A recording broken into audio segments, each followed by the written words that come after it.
Bawat tamang sagot, 10,000 para sa nanay. Ano trabaho ang tatay mo? Tricycle driver po. Ilan kayo magkakapatid? 5. Pang ilang ka? Pangatlo po. Nag-aaral ka ba? Opo. Kaya yung tissue, yung luha niya, talagang luha ng ano eh.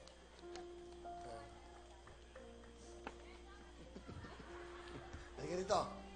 O, kumuha ka ng tanong dyan, 10,000 yan, dyan. Mag-isip kang mabuti, tanongin, pag tanong na to, dapat isipan mo mabuti. Galingan mo to, gusto ko manalo ka, ha? Okay. Ayun may kapatid mo. Halika dito. Nanay nyo, kasambahay, sige. Magtabi kayo. Tabi kayo doon. Dalawa kayong pwedeng sumagot para sa nanay nyo. Ito ang tanong, go. Sino na? Ikaw na, ha? Opo. Kung ang Pinay ay Pilipina, sa pananalita... Hindi, dahan-dahan. Basahin na nga natin dito. Yan, lakasan mo. Kung ang Pinay ay Pilipina, sa pananalita, ano naman ang Panay? Panay. Ano ang panay? Panay. Madaldal po. Panay, madaldal. Satsat. Puro satsat. Ano pa? Palagi. Okay, sige. For 10,000, tignan natin, may tama ba sa sinabi nila? Ano ang panay?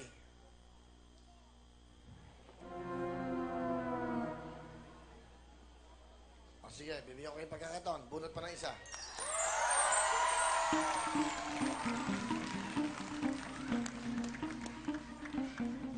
Apat, alam nyo to.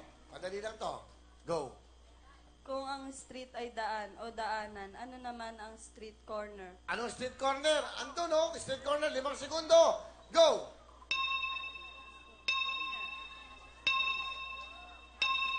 Kanto. Kanto. Kanto. Kanto. Halika dito. Tama ba ang sagot nila? Go!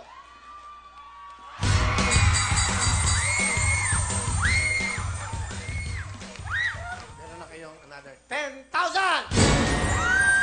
Ano gusto nyo sabihin? Meron kayong 15,000. Ano po? Salamat po.